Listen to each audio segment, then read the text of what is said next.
Ay, yo siempre, cuando llego a algún lado, me acuerdo de Trillo, del PP, y tengo que decir qué alegría me da estar aquí en Lisboa esta tarde.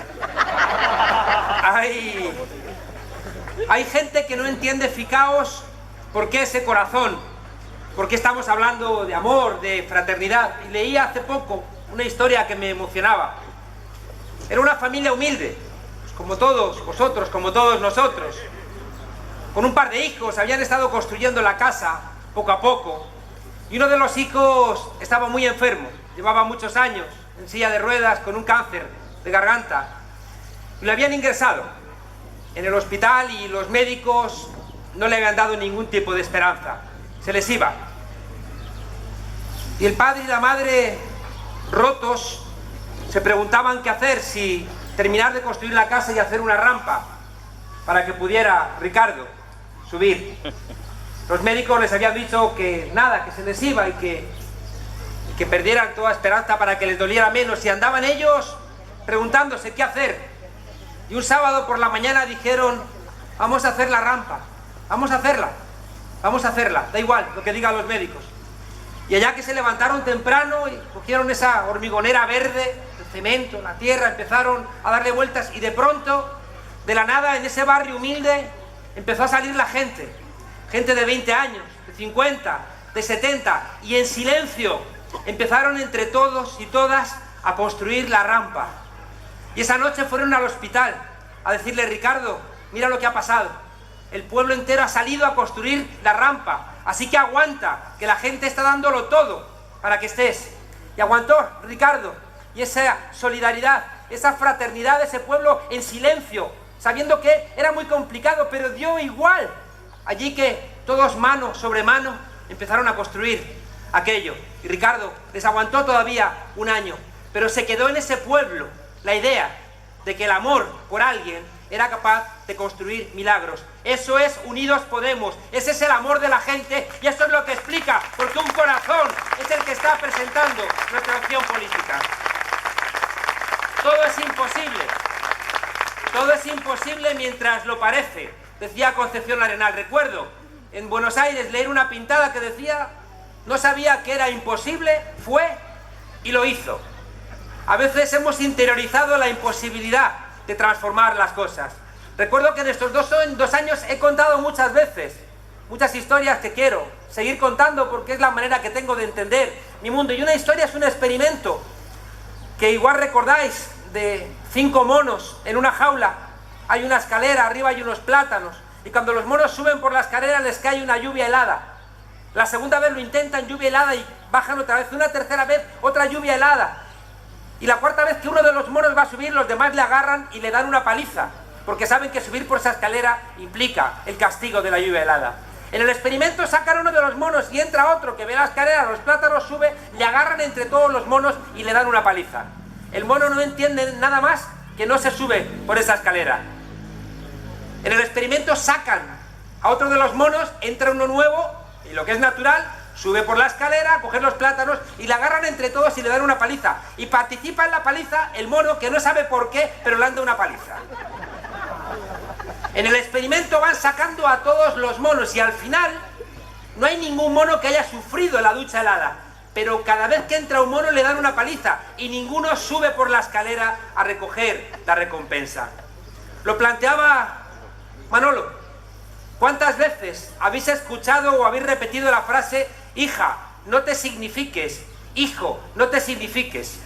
Y a fuerza de no significarnos, quisieron que nos convirtiéramos en insignificantes. Y el problema, ¿sabéis cuál es? El problema es que la resignación en España ha sido una política de Estado. Cuando hice el libro sobre la transición, porque no me creía las cosas que me contaban, y me fui a hacer mi propio libro para contárselo a mis mayores, recuerdo una viñeta del año 77 donde un tipo proveniente del franquismo estaba dando un mitin y le dice a la gente: o nosotros o el caos. Y desde el público alguien le grita: el caos, el caos. Y el tipo dice: da igual, el caos también somos nosotros. Fijaos que era la resignación como política de Estado. La resignación como una manera de no preguntar nada. En el país de usted no sabe con quién está hablando. En el país, fijaos que ante cualquier cambio nos decían no se puede, estás loco, quédate quieto. Cuando demostrábamos que sí se podía, decían vas a estropearlo, vas a empeorarlo. Y cuando demostrábamos que no íbamos a empeorarlo, nos decían vais a estropear otras cosas. Fijaos que si ahora estamos aquí, y como decía Alba, como decía Manolo, como decía Maribel, tenemos la posibilidad de cambiar la política no solamente en España, sino me temo que en Europa, y si se cambia en Europa, se cambia en todo el mundo, es por algo tan sencillo como que ha desaparecido el miedo, como que ya no os creéis sus mentiras, nos han asaeteado con querellas, nos han acusado de cualquier barbaridad. ¿Y sabéis qué ocurre?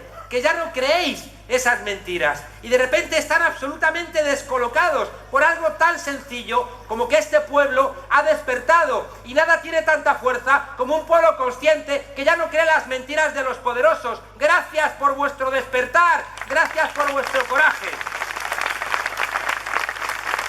Fijaos que vengo diciendo que Ciudadanos da cada vez más risa.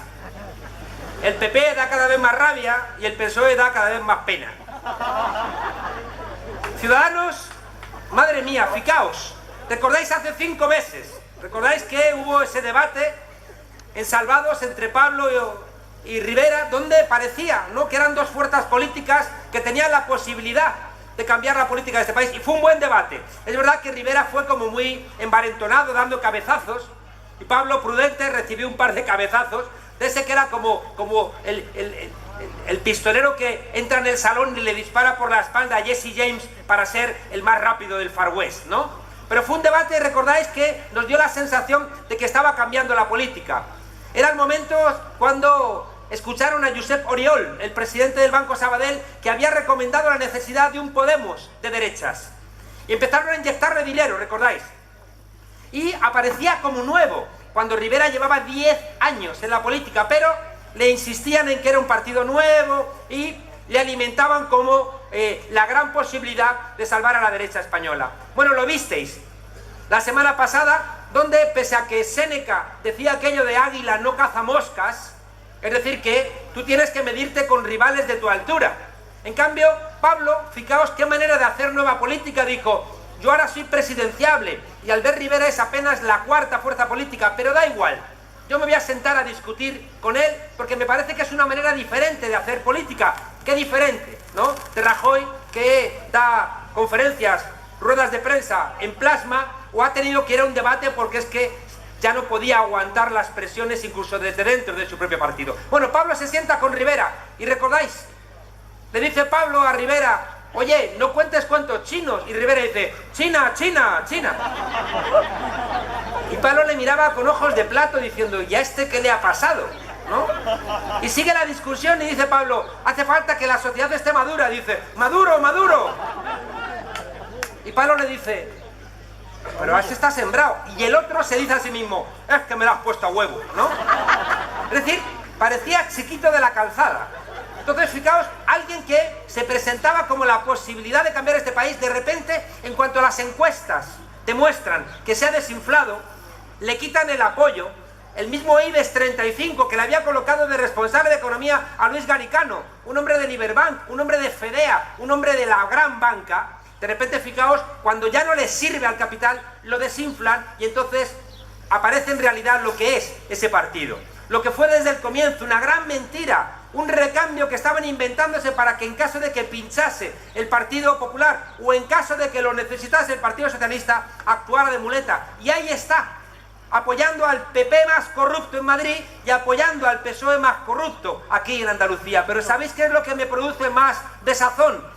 No que Rivera sea un fraude, porque algunos lo veíamos desde el principio. Lo que me produce desazón es que fuera capaz de doblarle el brazo a Pedro Sánchez y le hiciera convencer de que abrazara el programa de ese fraude. Y eso es lo que tiene desanimados a los militantes socialistas, que de repente el Partido Socialista, que se jacta de ser un partido centenario, se arrodillase frente a un partido que apenas es un fraude financiado por el IBEX 35.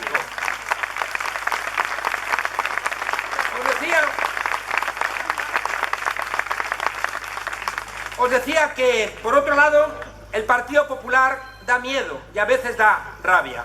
La verdad es que hacer una lista de lo que significa ese partido a mí me produce escalofríos. ¿Habéis visto antes de ayer que estaban planeando envenenar el Ebro?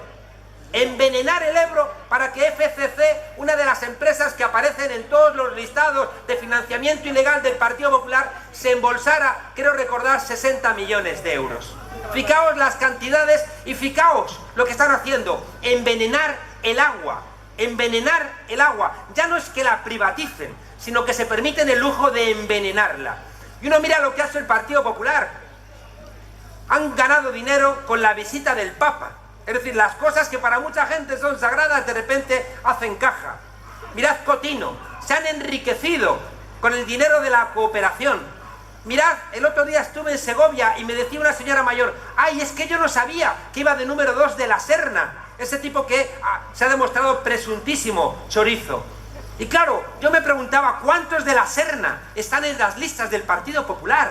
¿Cuánta gente como ese? Porque esto les ocurre, como decía Charles Dickens, ¿no?, en Oliver Twist: eres ladrón cuando te pillan, pero mientras que no te pillan, eres uno de los nuestros. Es que no os acordáis de Trillo, de la gracia de Viva Salvador de Honduras. Este señor Trillo, ¿no recordáis cuando empezó a salir el caso de la Gürtel, amenazando a cualquier juez que se atreviera a imputar al Partido Popular? De hecho, echaron a Garzón, recordad, amenazando a los jueces.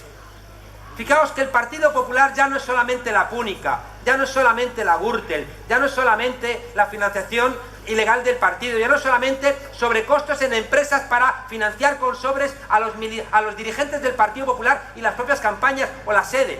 El problema no es solamente ese, el problema va mucho más allá. Haced un poquito memoria a los que sois más mayores. ¿Recordáis que un café costaba 100 pesetas y pasó a costar al día siguiente 1 euro?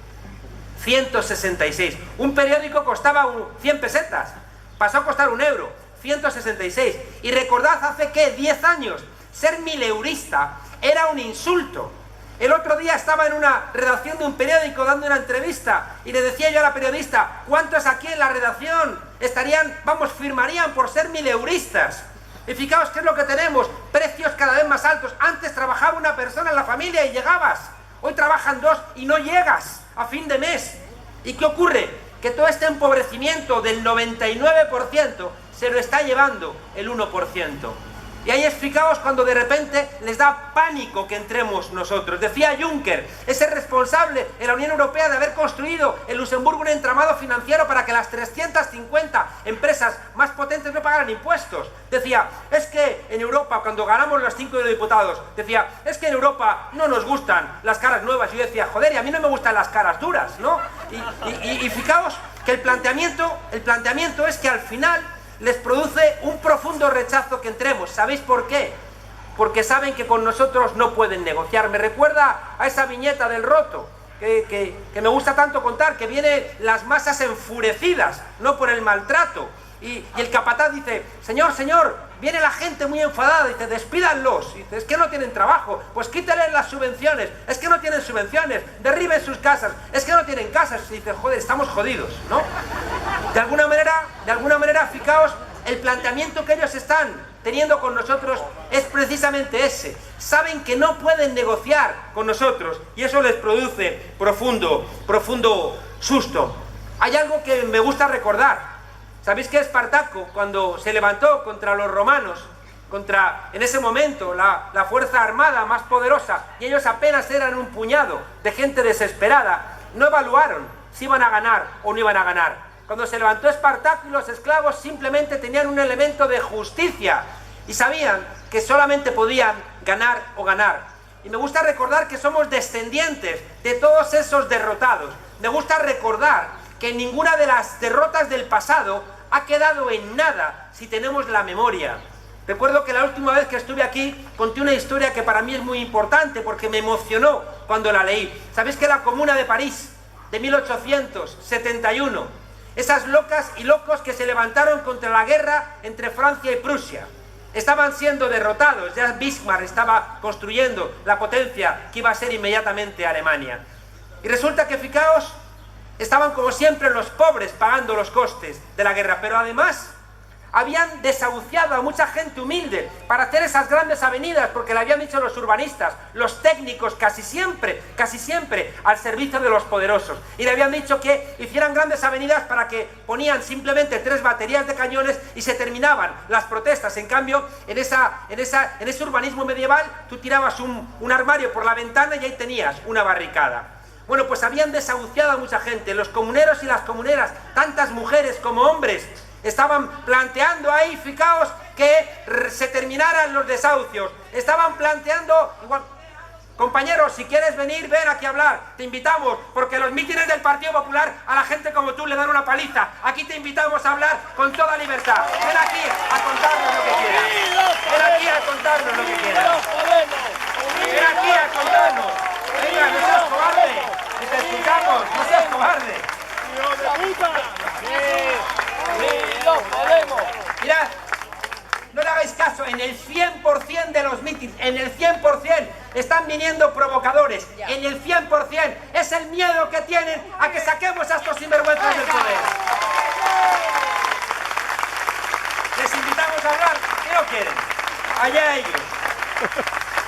Fijaos, no os distraigáis, de verdad, no os distraigáis, es lo que buscan. Buscan simplemente eso. Mandan a que casi siempre son gente pagada, para que monte un escándalo y que sea esa la noticia o que perdamos el interés. ¿Sabes qué te digo, compañero? Te he invitado a hablar y si no quieres venir, eso, vete. Si no quieres hablar, vete. Pero te digo una cosa, nos callasteis durante 40 años y no vais a volver a callarnos.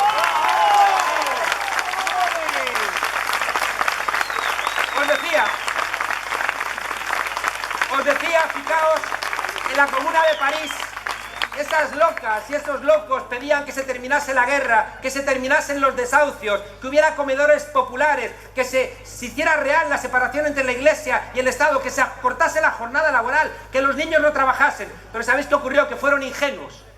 Tenemos que aprender de la ingenuidad de la gente que fue derrotada. Y bajaban de Montmartre atados, esa gente derrotada, y un general a caballo le ordenó a un sargento: desátame a los que tengan el pelo blanco, el pelo gris. El sargento dijo: ¿por qué? Se los tengo que llevar a la cárcel. Que me obedezca, sargento. Entonces el sargento los desata y allí mismo ese general los empuja contra una tapia y los manda a fusilar.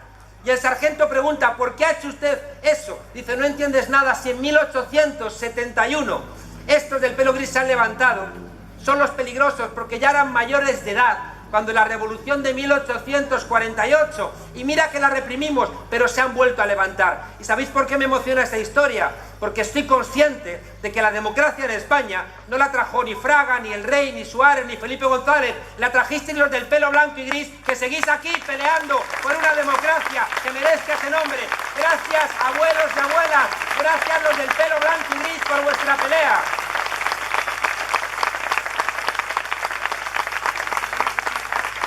Os decía que Ciudadanos da risa, el PP da miedo, porque además, fijaos, no son todos esos casos de corrupción que tienen que pagar, fijaos, tienen que engañar a los preferentistas, tienen que robarle el dinero para poder pagar a los banqueros los favores, Gescartera, los aeropuertos sin aviones, las autopistas, igualmente, sin coches. Tienen que pagar todos esos sobresueldos, el 100% de los tesoreros del Partido Popular imputados o alguno en la cárcel.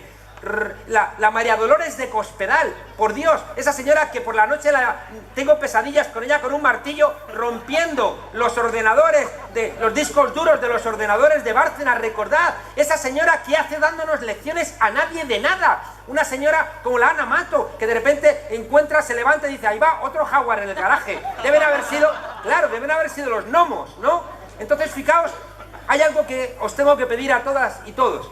Yo estoy convencido de que en España no hay 7 millones de corruptos. En España no hay 7 millones de personas que sean amables con la corrupción. En cambio, el Partido Popular tiene 7 millones de votos. No estamos igual en estas elecciones que el 20D. En estos meses han emergido muchos más escándalos. En estos meses han sido los jueces los que han dicho que el Partido Popular en algunos lugares de España es una asociación para delinquir. La cúpula del PP en Valencia, que ha sido la que alzó a la Secretaría General a Rajoy, ha pasado por comisaría y están pendientes muchos de ellos. Si es que el PP va a celebrar el próximo cónclave del partido del Soto del Real.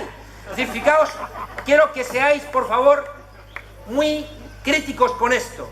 No hay 7 millones de corruptos. En cambio, el Partido Popular tiene 7 millones de votos. Y el 26 de junio, cada voto del Partido Popular va a ser leído como una colaboración necesaria en toda esa rapiña. Por tanto, tenemos que ir a todas las personas honestas que conocemos, del que votan al Partido Popular, a decirle, vota cualquier otra cosa, pero no puedes votar a ese partido porque nos está vaciando nuestra democracia, y eso deja de ser algo legítimo. El voto al Partido Popular es sancionar la rapiña, el robo, y no puede ser.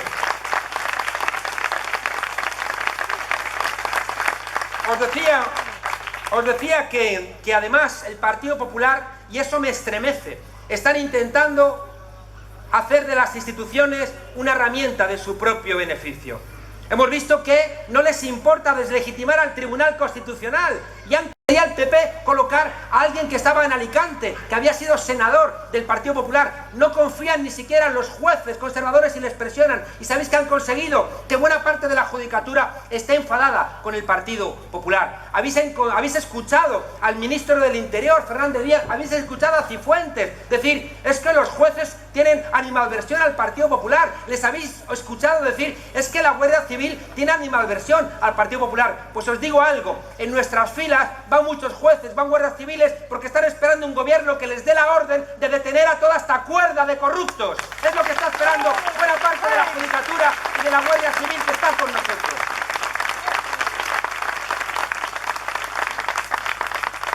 Os decía que unos dan risa, otros dan pena, y el Partido Popular, unos dan risa, unos dan miedo, y el Partido Popular del Partido Socialista da pena.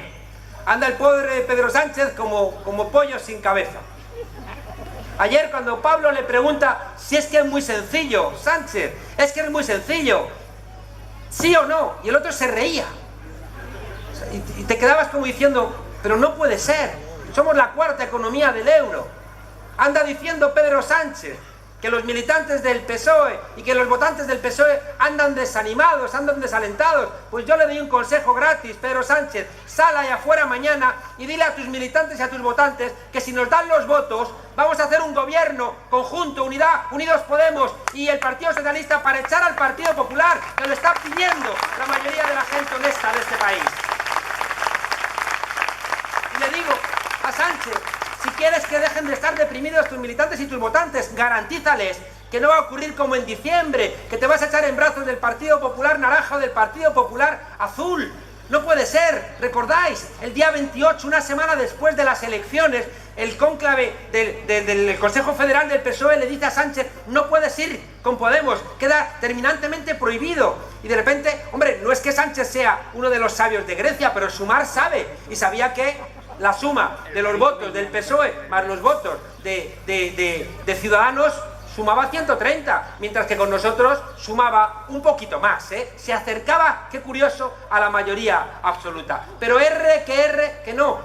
que seguía teniendo que pactar solamente con el Partido Popular naranja. Y nosotros le insistíamos, y fijaos, estos 5 meses han sido 5 meses de cansancio y de hartazgo, precisamente por su insistencia en querer sumar lo que no daba. Le digo en esa dirección a Sánchez, es tan sencillo como que mañana salgas y esa pregunta que te hizo Pablo la contestes con claridad. Si dan los votos, vamos a hacer un gobierno. Ahora bien, es verdad que le va a costar más, porque en diciembre le hicimos la oferta y como sacaron 300.000 votos más que nosotros, le correspondía a él la presidencia y a nosotros la vicepresidencia. Y parece que el 26J se le va a hacer la misma propuesta, pero Pedro Sánchez te va a tocar ser vicepresidente porque el presidente va a ser Pablo Iglesias. Y dejadme que os diga algo aquí, en Andalucía, que creo que es importante. Si quiere Pedro Sánchez que los militantes y los votantes del Partido Socialista no sigan desanimados, que deje de referenciar como líder moral del Partido Socialista a una persona que graba vídeos elogiando a un broker iraní que tiene el dinero en Panamá o que le manda cartas a dictadores pidiéndole favores del petróleo. Felipe González no puede ser el líder moral de ningún partido democrático del siglo XXI. Es imposible, porque es un lobista. Se ha empeñado en no ser el expresidente, pues deje de referenciarlo como líder moral. En fin, fijaos, quiero ir terminando, estamos en un momento histórico. Recordad cuando ganó un partido pequeñito, Syriza, en un país pequeñito como Grecia. Apenas es el 2% del PIB europeo. Es un país chiquito. La economía griega es como la economía de la Comunidad de Madrid. Y le castigaron con esa dureza solamente para que escarmentáramos en sus espaldas el resto de los países europeos. Pero a nosotros no nos pueden tratar igual. Somos el 13%.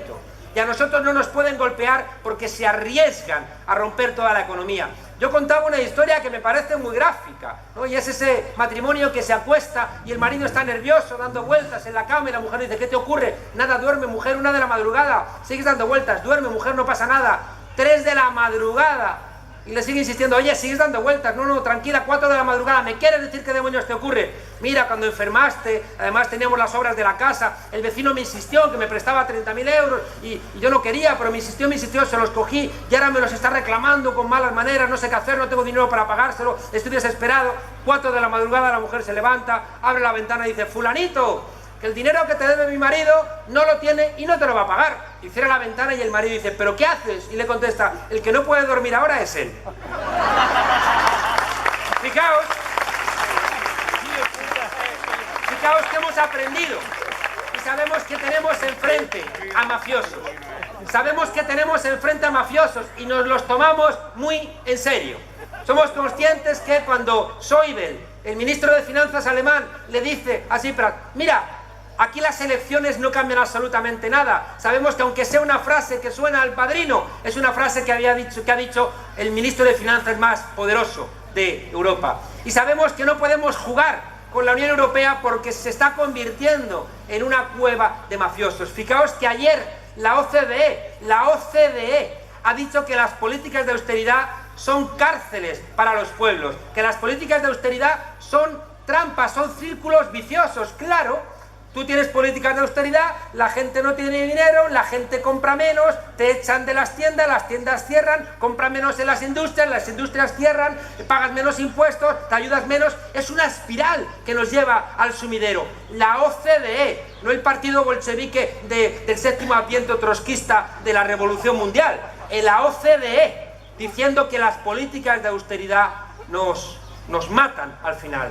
Os decía, fijaos que estamos en un momento histórico porque nos está mirando Europa y nos está mirando el mundo. Y además, fijaos, hay algo que parece cuasi mágico. Y es que estamos también en un momento en España donde nuestros problemas están afectando a toda Europa. Y está ocurriendo algo que conviene echar una mirada hacia atrás en la historia.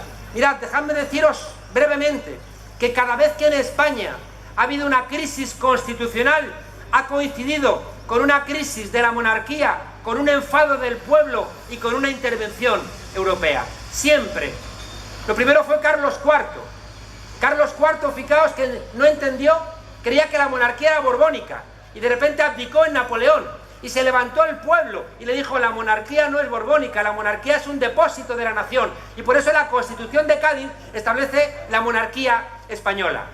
Y es una monarquía, fijaos, española, que tiene que obedecer al pueblo. Por eso no sabéis la rabia que me da cuando hace 4 años Juan Carlos I va a celebrar el aniversario de la Constitución de Cádiz y nos dice: igual que en Cádiz los españoles, todos juntos, cohesionados y por consenso, fueron detrás de sus autoridades, ahora tenemos que hacer lo mismo detrás del gobierno de Rajoy. Y uno decía: pero ¿cómo puedes hacer esa lectura de la historia?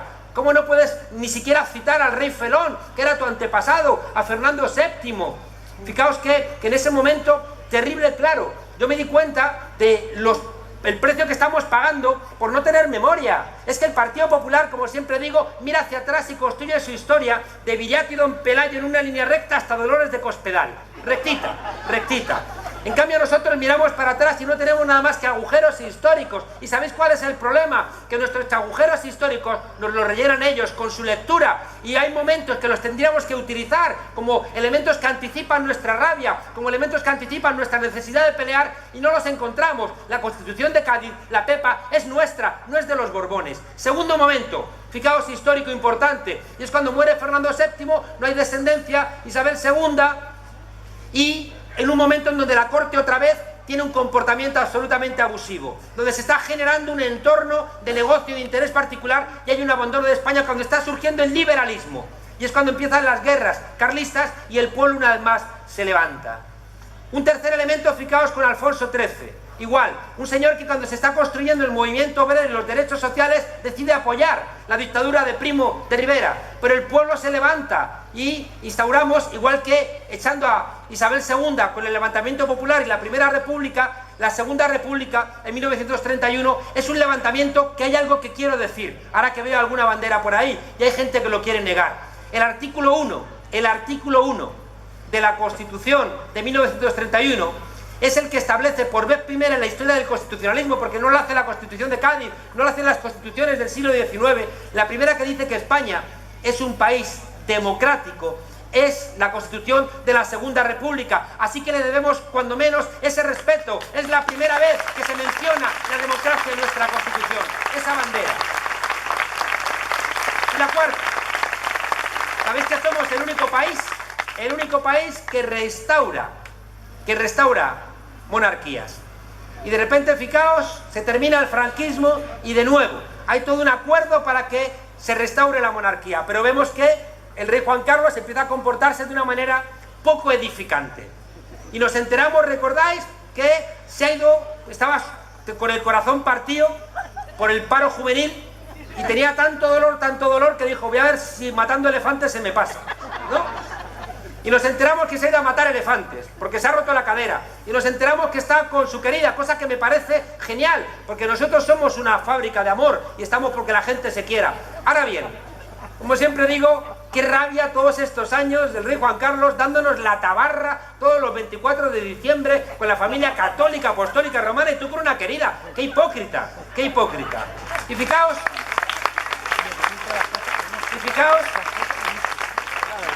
que pasa algo muy interesante, y es que todos los medios de comunicación empezaron a defenderle. ¿Por qué? Porque estábamos indignados, estábamos muy enfadados y veíamos que la monarquía se había forrado, habían hecho lobby, habían ganado dinero intermediando con cosas terribles como armas, como petróleo, y de repente tenía 2.000 millones el rey. Y de repente, fijaos, nosotros con un deterioro profundo. Y ahí empieza el 15M. Y el 15M empieza a decir, esto es intolerable. Y salen todos los medios de comunicación, ¿recordáis? A cubrirle las espaldas. No, si también cazaba Hemingway. Si también cazaba elefantes Miguel Delibes. Y no, si había pedido permiso a Rajoy. Y Rajoy dice, pues yo no me había enterado. Y dice, no, si no se lo ha pagado él. Y algunos pensábamos, pues peor, ¿no? Y recordáis que tuvo que salir, ¿por qué? Porque la gente estaba presionando. Y salió con esa frase histórica que tanto me emociona.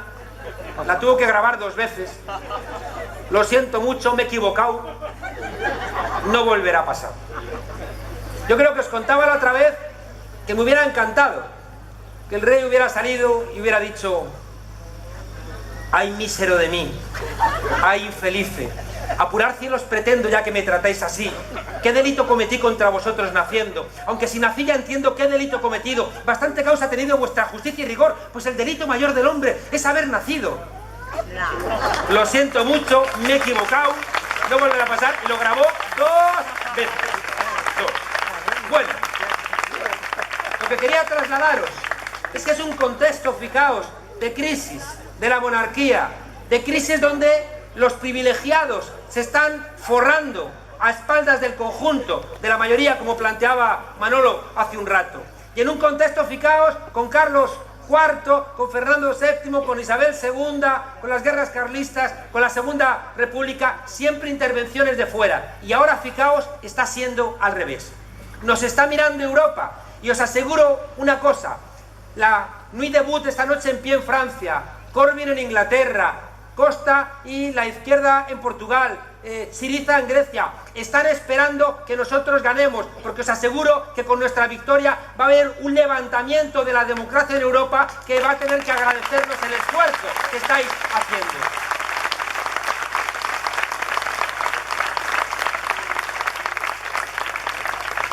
Termino de verdad casi. Hay algo que me parece muy hermoso. Fijaos que nosotros, antes de poner en marcha esta aventura, creo que hermosa, de Podemos, que ahora para mí es más hermosa todavía, porque vamos por el buen camino de esa construcción. Y tengo que deciros algo, fijaos. Mirad, los partidos políticos son cosas viejas. Los partidos políticos son historias que le ocurre como a los ateneos, le ocurre como a los periódicos, le ocurre como a las universidades. Se están quedando viejas. Si no se renuevan, no sirven. El único ateneo que a mí me gusta es un ateneo sevillano que se llama Ateneo a las Consecuencias. Son instituciones viejitas. Los partidos políticos tienen lógicas que la gente no las entiende. Tienen lógicas como si fuéramos empresas, que siempre, incluso cuando nos juntamos, tenemos entre nosotros diatribas, ¿en qué puesto vas tú? ¿En qué puesto voy yo? Pues tú estás más grande y quiero mi color, ¿y cuánto has hablado tú? ¿Y cuánto hablo yo? Y yo el primero, y tú cierras. Peleas, fijaos que si la gente las escuchara, se iría corriendo y diría, va, no me interesáis un pimiento. Fijaos que seguramente en diciembre las direcciones de Podemos y de Izquierda Unida tuvieron razones profundísimas para no poder llegar a un acuerdo. Seguro que en sus explicaciones llegaron por todas estas cosas que os digo. No, ¿dónde vas tú? ¿Cuántos puestos? ¿Cómo nos llamamos? Mi logo, el tuyo, cedes, no cedo, tú por aquí, yo por allí. Cosas que si hubieran discutido en público, hubieran abochornado seguramente a mucha gente. Pero ¿sabéis qué ha ocurrido en estos 5 meses? En estos 5 meses ha ocurrido algo muy hermoso. Y yo lo he visto con Pablo, con Alberto, conmigo mismo. Que vosotras y vosotros, no ha habido un momento en donde no os hayáis cruzado con nosotros en la calle, que no os hayáis dicho, ¿cómo va lo de la unidad? ¿Y sabéis qué ha ocurrido? Que esa presión popular ha conseguido, creo que por primera vez desde la recuperación de la democracia, que la gente ha presionado a las cúpulas de los partidos y los partidos han tenido que escuchar e incorporar algo que lo decíamos pero que no lo aplicábamos, que queremos partidos que manden obedeciendo. Así que gracias por vuestra insistencia. Hay unidad porque ha habido unidad primero ahí abajo, con una petición popular, no por un logro de los partidos, sino por una petición del pueblo. Y no sabéis la alegría que me da, porque por arriba no hubiéramos llegado a ese consenso, y ha sido vuestra insistencia, porque lo veis con mucha claridad. ¿Cómo es que con un 30% Rajoy puede tener mayoría absoluta? Era inconcebible. Cuando nosotros empezamos, y aquí ya termino porque lo que hago es poneros tarea, cuando nosotros pusimos en marcha esta aventura que os decía, que ahora creo que empieza a crecer en la dirección, algo que va a tener que ver con un frente amplio, estoy convencido. Yo hablaba mucho con Pablo, que a mí me influyó mucho la poesía de un grande como Miguel Hernández. Cuando pienso en Miguel Hernández, yo pienso, ¿cuánto tiempo, fijaos, nos han quitado la patria? Y parece que nosotros no podíamos hablar de España. Y resulta que gente con los tirantes, con la banderita española, muchas pulseras españolas y luego el dinero en Suiza, como estos de la Casa Real. ¿Y sabéis qué estamos haciendo? Estamos recuperando la patria. Y la patria nuestra, la patria España, es la de Lorca, la de Buñuel, la de Victoria Aquel, la de Clara Campoamor, la de la gente que trabaja, la de las mareas, la de la gente que protesta, la de los indignados. Esa es nuestra España y no nos la van a quitar. Os decía que siempre me preocupó mucho ese poema de Miguel Hernández de Llegó con 3 heridas, la de la vida, la del amor y la de la muerte. Y yo siempre he pensado que España tenía 4 grandes heridas. He tenido la oportunidad de estudiar fuera de España, en Alemania, en América Latina, y yo veía mi país y le veía atravesado por esas heridas. Y siempre me preguntaba por qué España era diferente. Y nunca terminaba de entender nuestra diferencia. Y veía que teníamos heridas mal cerradas, cosas que habían solventado en Europa. En el siglo XIX aquí no estaban cerradas. Una de ellas, de las más importantes, fijaos, todos los días nacionales, en Francia, en Alemania, en Italia, condecoran a la gente que luchó contra el fascismo. Los condecoran. Aquí, ser antifascista es ser miembro de una tribu urbana. Mientras que el antifascismo está en el ADN de las constituciones, la italiana del 46, la italiana del 48, la francesa del 46, la alemana del 49. El otro día, fijaos, recordaba algo que me partió el corazón, cuando el 15M, que es de donde venimos, acampó en la Puerta del Sol, alguien puso una bandera republicana, y los chavales dijeron, quitadla, que nos divide, y tenían razón. Esa bandera dividía, y yo pensaba, pero ¿cómo puede ser? ¿Cómo puede ser que estos chavales que se reclaman, fijaos, indignados por el libro de Stefan Hessel, alguien a quien respetaban porque era una persona de la resistencia, que había luchado contra el fascismo, y los chavales jóvenes identificaban que luchar contra el fascismo era una cosa positiva, y decían quita la bandera republicana. ¿Sabéis por qué? Porque ignoraban que en el año 44, Leclerc, la división Leclerc, a quien da la orden de entrar a liberar París, es a la 9, gente que entró con blindados que tenían nombres como Guadalajara, Brunete, Madrid, eran gente republicana que siguió peleando contra el fascismo allí. ¿Y sabéis qué pasa? Tenemos un mandato de memoria, pero no tenemos que darle a la gente con la memoria en nuestra cabeza, por lo que planteaba Manolo. Han sido 40 años de dictadura, de socavar esa memoria, y 40 años de un olvido intencional. Fijaos lo que estamos hablando, 80 años de machacona insistencia en el olvido. Hace un par de meses, el rey Felipe VI fue a París a inaugurar una placa de la 9, porque allí son gente muy querida y muy honrada, y me aprovecho para decirle a Felipe VI, la placa la queremos que la inaugures aquí, porque eran españoles, y los queremos recordar aquí, y su memoria es de aquí. Os decía que creo que España siempre ha tenido 4 heridas. Una es la herida colonial. Fuimos el primer imperio y también el primero que lo perdió. Y nunca hemos sido capaces de interiorizar esa herida. Y por eso no queremos como ellos nos tienen a nosotros. Y los que estéis aquí os mando un abrazo. A nuestras hermanas y hermanos latinoamericanos, que son gente propia de nuestra sangre, igual que nosotros somos de la de ellos. No fuimos allí solamente a mestizarnos, sino que nos enamoramos. No entendemos España sin América Latina, y hay algunos que en vez de intentar ayudar van allí a rapiñar votos, y es por esa herida colonial. Igual que tenemos una herida colonial mal cerrada con África, y nos olvidamos de las hermanas y hermanos saharauis. Al mismo tiempo que nos olvidamos de ellos, nos arrodillamos frente a esa Unión Europea que quiere hurtarnos nuestra participación, y hemos dicho se acabó, nosotros somos Europa, nosotros respetamos a América Latina, nosotros respetamos a África. Esa herida la va a cerrar Unidos Podemos.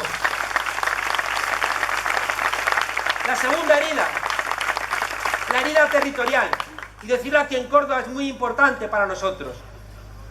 España, os lo contaba antes, nos entendemos como monarquía española con la invasión francesa, porque los reyes católicos se dedicaron a evangelizar, pero nunca hicieron nación. Pero si el otro día fui de Cádiz a Granada y tardé tanto como tardo de Madrid a Bogotá. Si es que es verdad, si es que son un desastre los transportes, es que no ha habido voluntad de integrarnos. Ya no os digo nada de ir a Galicia, ir a Barcelona. Es como ir a otro país. Y resulta que, fijaos, mientras que es que la canción que nos identificó en la lucha contra el francés rezaba, la Virgen del Pilar dice que no quiere ser francesa, que quiere ser capitana de la tropa aragonesa, no de la tropa española. España empezamos a construirla en aquel momento. ¿Y qué ocurrió? Pues que los catalanes llevan construyendo su nación, y los gallegos, y los vascos, y una parte también de los andaluces. Y fijaos, eso significa que España es un país de países, que España es una nación de naciones. Y cuando nosotros reivindicamos esa España de Lorca, de Buñuel, de Victoria Kell, de Margarita Nelken, cuando nosotros reivindicamos esa España, no queremos que se rompa, porque entendemos que los diferentes pueblos de España tienen que querer estar con nosotros. Yo no me creo eso de las pesetas de Franco que decía España una, grande y libre. Y recuerdo que cuando yo era chiquito decíamos, claro, una, porque si hubiera otra, todos nos iríamos a la otra. Fijaos que el derecho a decidir para nosotros es la garantía de que nadie se quiere ir, porque si hay algo que nos han escrito durante las campañas electorales autonómicas, en las zonas donde hay una identidad nacional, es si España es Podemos, yo no me quiero ir de España. Por eso el derecho a decidir es la garantía de que no se nos va a romper nuestro país, y por eso somos la primera fuerza en Cataluña, la primera fuerza en el País Vasco, porque el derecho a decidir es construir España de una manera democrática. No hay miedo en decirlo aquí en Córdoba, igual que lo decimos en Barcelona, lo decimos en Baracaldo o en cualquier punto de la España esta que os digo. Herida colonial, herida territorial, que tenemos que cerrar con el derecho a decidir, herida social. La herida social, tú lo sabes, la primera ley que hemos presentado en el Parlamento, la Ley 25. Cualquier ser humano, cualquiera de nosotros, somos sujetos de dignidad, porque somos irreemplazables, aunque nos clonasen, nuestra identidad es única. Y para construir, fijaos, para construir una España realmente democrática que cierre la herida social, necesitamos atender al mundo del trabajo. Si hay algo central en la tarea de Unidos Podemos es el mundo del trabajo. Os lo ha contado Manolo. Sin trabajo digno no hay una vida digna, no hay pensiones dignas, no hay horizonte, no hay cotizaciones, no hay vida. Y por tanto necesitamos repensar el mundo del trabajo, pero cuidado, no solo, porque ya las máquinas construyen máquinas y eso implica que vamos a tener que repartir el trabajo. Es de locos que los viejos trabajen cada vez más, que la jornada se alargue más, que te jubiles más tarde y la gente joven con 40 años no tenga su primer empleo. Y por eso en el ADN nuestro está jornadas laborales más cortas, salarios más dignos y también una renta básica para que cualquier ser humano pueda tener una vida digna. Eso es el corazón de nuestra apuesta por la fraternidad. Y esto lo estoy mandando como tarea para que lo repenséis. Y la cuarta herida, la herida ciudadana. España nunca ha sido capaz de construir un Estado donde lo de todos sea de todos, sino que lo de todos parece que es lo de nadie. Nunca hemos tenido un Estado que sintiéramos propio, por eso le hemos mandatado a nuestros representantes que no cobren más de 3 salarios mínimos. Les hemos mandatado que no viajen en business, les hemos mandatado que no tengan privilegios, para empezar a dignificar esa esfera pública que la derecha está utilizando, envenenando el Ebro a través de empresas públicas para beneficiar a las privadas. Y algo que es muy importante, y lo ha mencionado Alba, creo que es esencial, fijaos, entender que en esa esfera pública las mujeres habéis estado casi siempre fuera. Trabajabais, pero no lo considerábamos empleo. Os hacíais cargo en solitario de la reproducción, os habéis hecho cargo de los cuidados y durante la crisis os habéis multiplicado la tarea y encima no os consideramos como nuestros iguales. Una esfera ciudadana democrática tiene que poner en primer lugar la lucha en los derechos de las mujeres y sobre todo en las más golpeadas. Por eso nos parte el corazón que ayer en el debate, apenas 20 segundos, al tema de los maltratos. Las mujeres tienen que estar en el corazón de una apuesta democrática. Quería trasladaros que, si os dais cuenta, en las campañas electorales se trabaja con brochazo y aquí lo que os estoy planteando es algo de pincel. Son cuestiones que no vamos a poder solventar desde ningún gobierno. Solamente se van a entender si ahí abajo se defienden. Una pancarta del 15M me emocionaba que decía: apártate 68, que nosotros vamos en serio. No basta votar el día 26. ¿Sabéis por qué? Porque nos esperan por delante unos retos muy grandes, que apenas van a discutirse en la campaña, lo vimos ayer. No se va a discutir sobre el envejecimiento de la población. Y sabemos cuál es la respuesta de ellos. ¿Recordáis Christine Lagarde? Que dijo, no, es que el problema es que los viejos están viviendo demasiado. Que se me ocurrió a mí decir en Linares, pues Christine Lagarde, si del Fondo Monetario Internacional, si el problema es que los viejos viven demasiado y tú estás insinuando que es mejor que se mueran antes, da ejemplo y muérete tú. Y me cayó, me criticaron. Era una broma, pero me criticaron. Ahora que tenemos un papa que es nuestro, ni insinúa la broma. Yo quiero que Christine Lagarde, la directora general del Fondo Monetario Internacional, no se muera nunca, que viva 200 años, eso sí, con una pensión de 350 euros. Os decía, aparte del cierre de las heridas, discutir el envejecimiento de la población, discutir el cambio climático, discutir el maltrato animal. Una sociedad que no respeta a sus animales no se respeta a sí misma, no se respeta a sí misma. Discutir el mundo del trabajo, discutir, lo planteaba Maribel, el tema de los refugiados. Hay 350 millones de personas en la ribera del Mediterráneo que consideran que ya han muerto.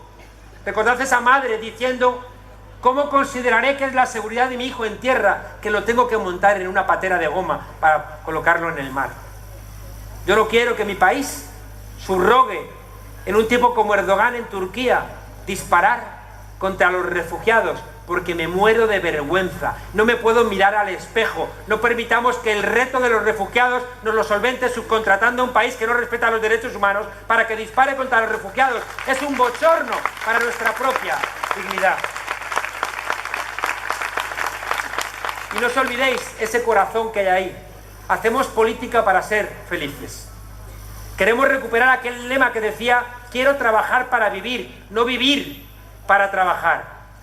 Es muy importante discutir los tramos del IRPF y cómo elegimos al Consejo General de Poder Judicial, pero hacemos política para ser felices, para lo que os decía al comienzo, para que a las 8 de la mañana, cuando los padres de Ricardo dicen voy a hacer la rampa, aunque mi hijo no le hayan dado expectativas, de repente la gente empieza a salir, no sabes de dónde, para ayudar a hacer esa rampa. Por eso os pido que el 26J no vayáis a depositar solamente el voto, quiero que llevéis el corazón al lado, y que al lado de ese corazón y ese voto, no olvidéis lo que nos planteó un compañero nuestro, que nos dijo que por favor volviéramos a estudiar todo lo que pudiéramos, que nos instruyéramos, que volviéramos a debatir, porque necesitamos toda vuestra inteligencia, que os volváis a organizar, que hagáis de los círculos, de las reuniones, de las plazas, un espacio de organización popular, porque necesitamos toda vuestra fuerza, y que os agitéis, que os entusiasméis, porque necesitamos toda vuestra alegría. Así vamos a lograr lo que está en juego el día 26, que es ni más ni menos que ganar un país.